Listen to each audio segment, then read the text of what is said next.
The earth shall soon dissolve like snow, the sun forbear to shine, but God who called me here below will be forever mine.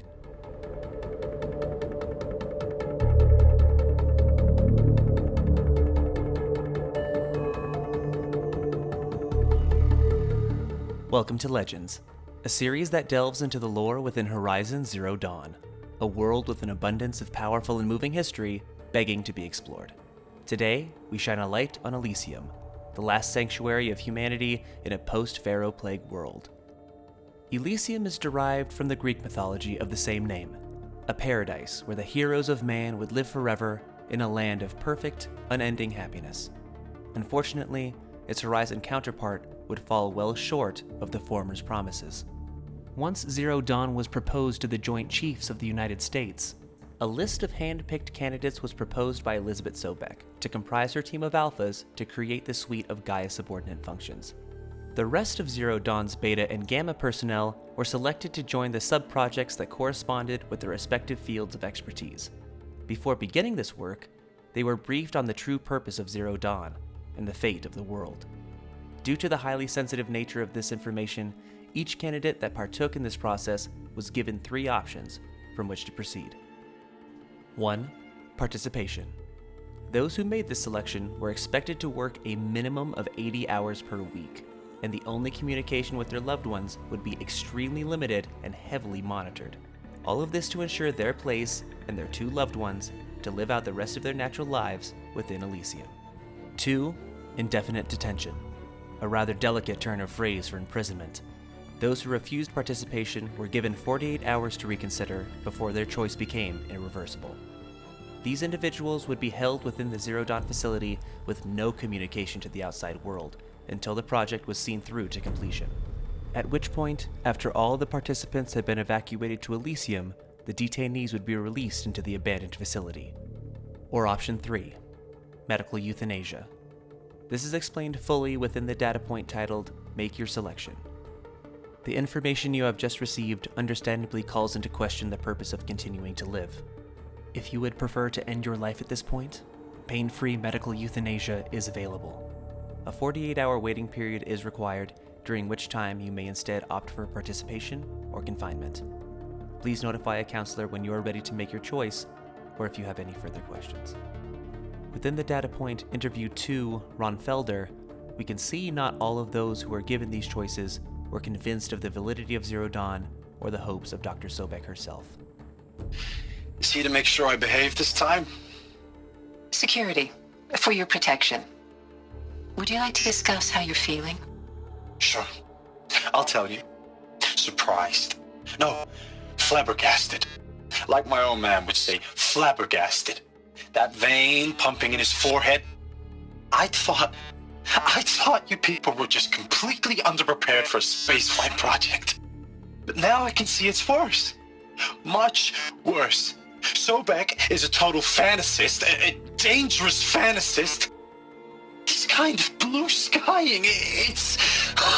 Jesus. I'm sorry we wasted each other's time. I'm ready to leave now. I'm afraid that's not possible. Everything you're talking about here isn't possible. I recommend you read the documents regarding your options. I've seen enough. I'm getting out of here. What did you... Get your hands off me! Though this process was tragically black and white, these dire times demanded them. Operation Enduring Victory hinged on the masses thinking Project Zero Dawn was a super weapons program that could end the FARO swarm. Any leak of the project's true purpose could have undermined this narrative. The world needed to be united, needed to fight for every second to buy the necessary time for Zero Dawn to be built and locked down. Without this lie of hope, of victory, the widespread panic that would have followed surely would have spelled doom for the mission of the project. Thankfully, Zero Dawn was essentially completed, and so too was the habitat of Elysium. Though the Alpha personnel had to remain within Gaia Prime permanently to see to the task of finishing the terraforming system, those in Elysium faced their own bleak realizations. Within the data point Interview 2, Suzanne Alpert, we see a glimpse of what life within Elysium had in store for its inhabitants. If you're still nauseous, No, the inhibitors have kicked in. I can't feel the back of my tongue. I wish I could tell you I'd believe in this, but the damage is too great, too extensive, too complete. With all respect to Dr. Sobek's work at Miriam, no. No, life doesn't always find a way to keep going. Sometimes it never comes back. Like Syzygy East. Like the Congo. Like Timor. Like us. That's our reward? A buried city full of terminal patients waiting out the clock? You'd grow old together, with your loved ones, in safety. I don't have loved ones. I suppose I could start a family? I'm afraid not. All inhabitants of Elysium will be medically sterilized. A habitat capable of sustaining a starting base of 2,000 individuals for up to 100 years is a huge challenge, Dr. Alpert. If the population grows instead of diminishes, everyone will be dead inside 30 years. I knew it. I just couldn't bring myself to say the words. I'm sorry? Finish it. Medical euthanasia. I want no part of this. I just want it over. I see.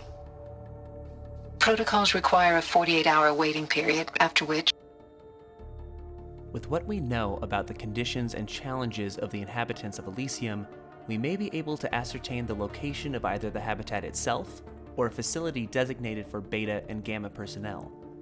The ruins within Mother's Watch, the same ruins where Aloy finds her focus as a child, holds numerous data points that possibly provides evidence to a connection with Elysium. Firstly, the hologram Aloy encounters as a child shows a man celebrating his son's birthday. Before this, however, he expresses frustration as to his current circumstance, stating, "You think I want it this way? It's the best I can do." This could point to either this man's correspondence being monitored, or the fact that he could not be with his family in person due to the relentless workload put on Zero Dawn personnel. Even stronger evidence can be built upon the rather harrowing data point titled "Full Stop," described as a scene where medication is being distributed to his fellow residents, in his words, handing out meds like being alive is some kind of pain to be eased, and comparing them to cattle in a slaughterhouse. This harkens back to the option of medical euthanasia available to all those who chose that path. Perhaps the most compelling evidence to this hypothesis is within the log Connor Chasson 2, which is as follows. Well, Happy New Year, dear diary. Can you believe we actually celebrated last night? Well, we did. Kind of. Director Evans invited everyone to gather in the community room.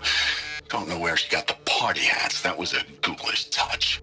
So there we sit, watching the clock tick down to midnight, and I'm thinking, am I the only one who gets the symbolism of this? It might have been worth it if Skylar had gotten drunk again, but I seem to be a mistake she doesn't want to repeat. These first data points we discover in the game seem to paint a much clearer and more cohesive picture if the setting is indeed Elysium, as those who did survive tried to cope with their new subterranean existence and the confines of a prison of their own mortality. These journals were meant to be heard by those who might come after them, and maybe in hopes to feel connected to a future they helped to build but would never see come to pass. Regardless, these men and women were the backbone of Zero Dawn, and we can only hope that most found some degree of peace in their final days within Elysium. And with that, our journey comes to an end. If you'd like to see more content like this, likes and shares are always appreciated. And if you really like what we're doing, join our community and hit that subscribe button. Do you think these ruins are really Elysium, or do you just have a great idea for our next episode of Legends? Let us know in the comments down below. And until next time, thanks for watching and keep questing.